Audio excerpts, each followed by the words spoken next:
women run, Women win! when women run, Women win!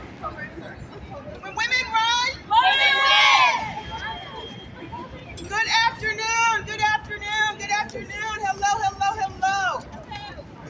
Thank you all for being here today. No, nothing. I fix it. Okay. My name is Yes. Yvette Buckner, Bye. and I'm the chair of 21 in 21. Now,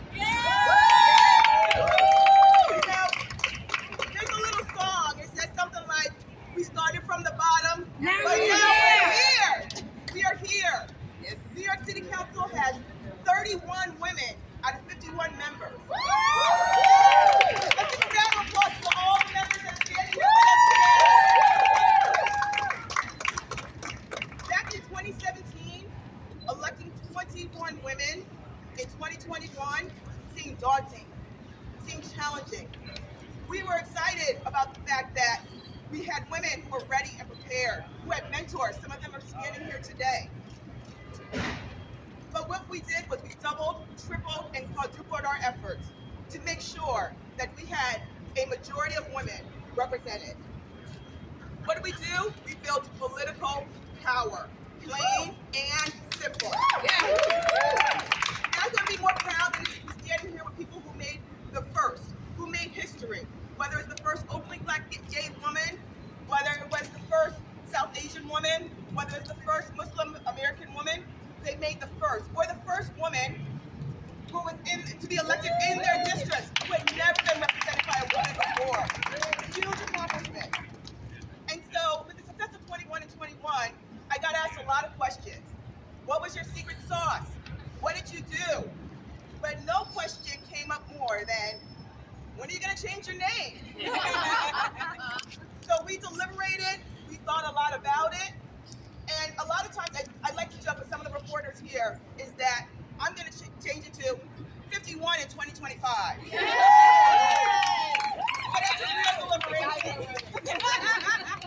But after real deliberation and real thought, we wanted a name that represented not just our past, but our future.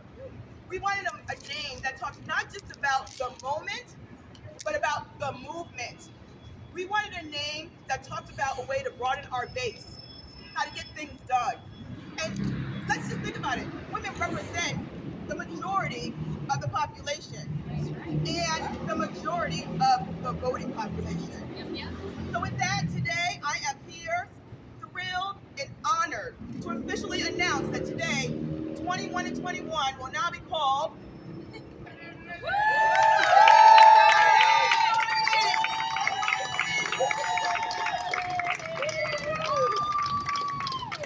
This will help us usher in a new way of doing things. And as 21 in 21 was singularly focused on the New York City Council, this opens the doors for us to address the dearth of women elected officials and in leadership positions across the city. And so with that, we know that we're climbing out of COVID, the economic recession is coming. We need women like Mercedes and Amanda and Farah and Lynn and all the others and Sandra And you! Jennifer and everyone here and Camilla to help bring us into the next, for decades coming, into the next phase and tour the best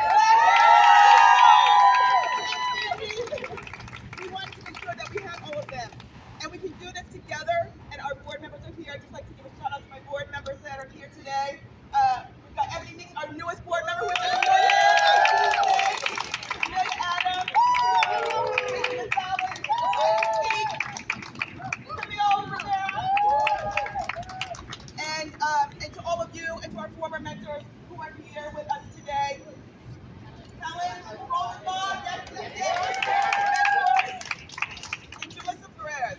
So we're so excited. We're thrilled to have all of these women here. I want to just know, what did I say? When women want, when women run, We win! when women run, We win! when women run, We win! Thank you so much. We turn it over to our Executive Director, Jessica Holler. Jessica Haller, I'm Executive Director of the New Majority NYC. As a result of the historic outcomes of the 21 election and the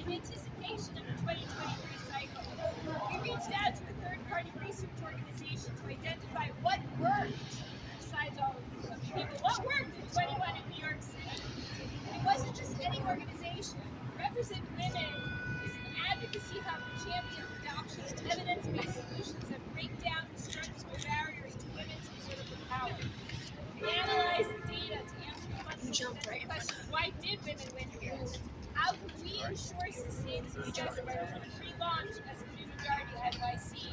Can we really sustain this in the future? And how can we share those learnings across the U.S. where only 30% of elected positions are held by people identifying as women? There were two key takeaways from this research. One, authentic gender representation is achievable in our lifetimes. That's right. Two, achieving this representation requires a dual-track approach. We need both the systems-level democratic reforms and direct candidate support. So in the cities, we have ranked choice voting, matching funds program, term limits, and groups like ours and all the sister organizations on the ground. Neither cities with just the support nor cities with just reforms are successful. New York had both. The support that we brought to the candidates through the election was vital and additive. From early endorsements to mentorship to boots on the ground. In other words, we have the tools we need to continue the vital work of building political power for women and realizing a new vision, and I quote, sustaining and growing gender equity in the New York political landscape. We know we will achieve success when New York City maintains gender parity in elected offices for 20 years and beyond. The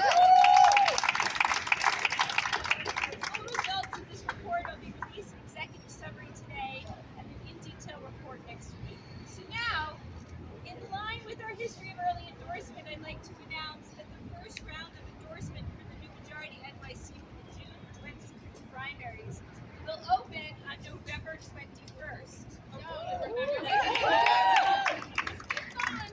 We anticipate that the endorsements for round one conclude around the releasing of the city district lines in late December, early January. Round two will open on December 21st and conclude with the release of the full slate of endorsements on or around the commission's deadline for submitting the final plan to the city clerk on or around February 7th. The new majority supports people who identify as women running for office in New York City and demonstrate support for bottom line issues. All of this information is available on our new website, the new majority. Remember, it is our members who ultimately determine the endorsement and the members who provide the on-the-ground support. This is a call to renew your membership. Tell your friends to join. Building political power for people who identify as women begins with all of us joining to have a voice in the process. We, the staff, the board, the membership, do this work to create a city where everyone can thrive. With a majority women city council, the council is able to elect strong women to lead. And now I would like to introduce that woman, the first Black woman speaker.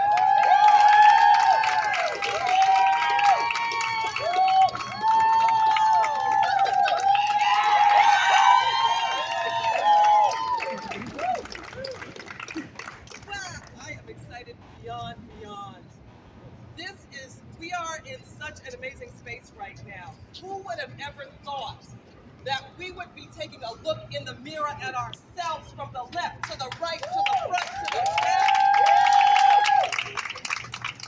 This organization in its infancy had such high hopes, and it has gone far beyond any of our hopes to see what we can do as women when we just make our minds up to finally support ourselves and each other. Finally.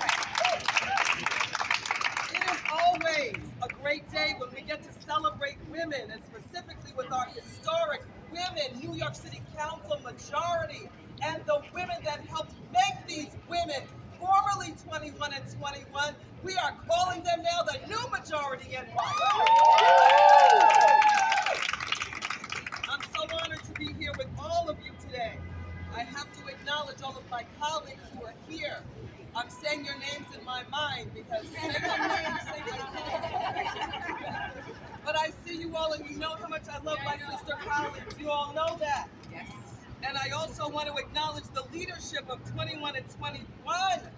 The leadership is still, there's Liz Crowley.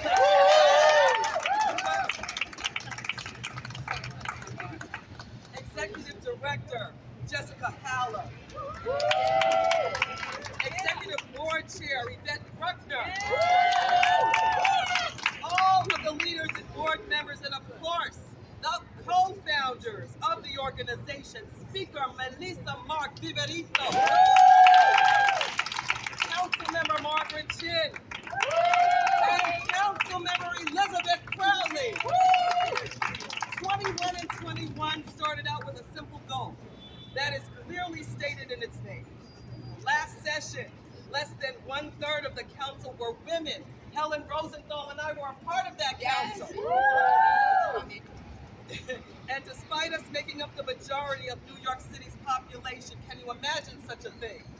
Well, we were, 13 women strong and vocal, and we were about the business of the people of the city of New York. Yep. And we were intent on making women the priority, because women make up the majority of the people of the city of New York, and now there is appropriate and proper and much worthwhile and waited for representation in the city council. We won a historic 31 seats in the New York City Council, allowing women to achieve the representation in city government that we've always strived for and that we deserve. The 31 women members who make up our majority come from every single borough, representing all corners of our great city. We're teachers, we're nurses, we're lawyers, we're community advocates. We ran small businesses and nonprofits and community boards. We are mothers, we are grandmothers, we are aunties, we are mothers to be. And quite plainly, some of us don't want to have children at all, and that's fine. But quite plainly, we are powerful women. We came to the council with different experiences and expertise, which we've leveraged by leading committees that hold our city agencies accountable and demanding more for our worthy constituents. Most importantly, we are prioritizing the issues impacting women and families, communities that have gone unaddressed for far too long. This is what women leadership looks like, ladies and gentlemen. And in this council, we will not allow important issues regarding our city and communities to go overlooked any longer. We passed the historic New York City Abortion Rights Act to expand and safeguard abortion and reproductive health care. We championed maternal health care laws to address the significant disparities of Black women and birthing individuals and other people of color. And just yesterday, we announced a record $1 million in funding to improve access to abortion care for New Yorkers and those who come right here to seek care that they need. It is the largest allocation funding for women's reproductive care in the entire nation. Yes, this council sets the bar for the nation.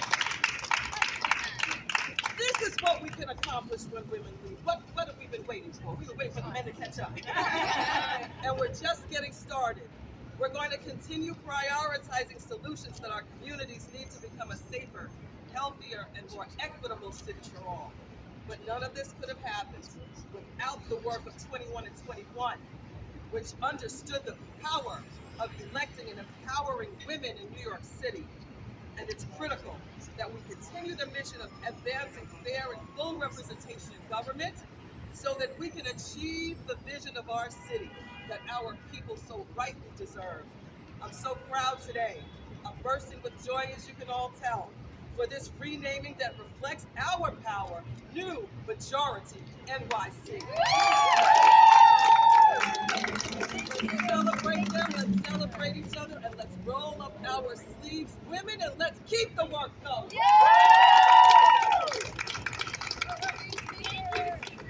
Thank you so much. I'd like to acknowledge two other councilwomen who are here. Councilmember Farrah Lewis, co-chair of the Women's Caucus, which all of a sudden became the Caucus. I'd like to invite Councilmember Amanda Farias up to say a few words as co-chair of the caucus. Good afternoon, everyone. I'm Councilmember Amanda Farias, and I represent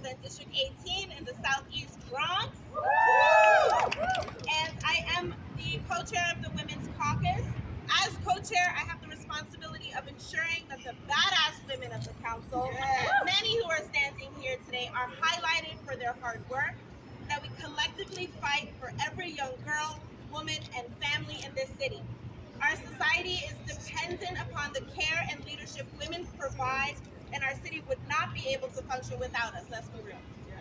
That is why it is about time that our local government represented them. We made history in 2021 by electing Democratic and Republican women to the council with a total of 31 of us. But that fight is not over.